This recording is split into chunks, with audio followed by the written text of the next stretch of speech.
Атайын Москвадан миллиондогон мигранттардын атынан 5-10 эле адам келди келе.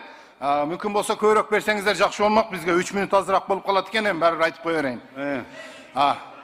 Урматтуулар, бардыңыздардын балдарыңыздар, кыздарыңыздар мусапыр болуп, Орусияда, чет мамлекеттерде жүрөт. Баары эле кыйналып тапкандары сиздерге жөнөтөт. Кыргызстан мамлекетинин бюджетине салым кошуп дегендейчи.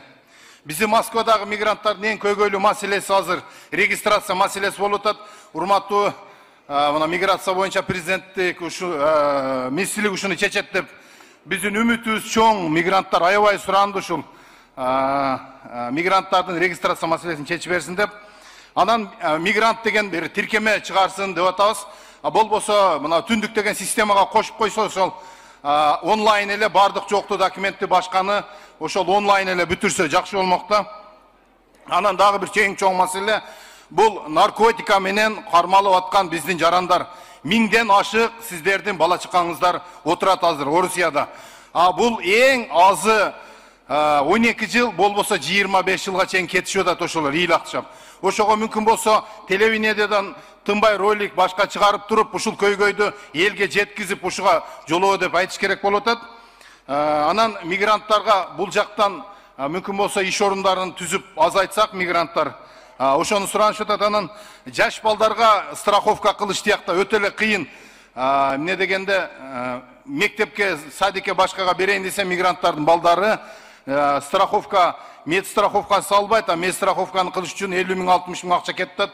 Ошол маселесин дагы чечкенге аракет кылсаңыздар, анан жардам берсеңиздер. Анан Сахарова деген жерде биздин мигранттар бар, 5-6 000 төлөп ар жылы медосмотрдан өтүш керек, бармак изин тапшырыш керек. Ошону өткөндө министр мырза сиз бардыңыз эле, чечкенге аракет кылып, ошол мүмкүн болсо ошол нерсени Кыргызстанда эле өткөнүбүздө биринчиден бюджетке калмак акча төлөгөн, экинчиден мигранттар даяр болуп бардык жоктон өтүп барса, көйгөй жаралмак эмес, ал жакка барып келиш өзүнчө чоң проблема да.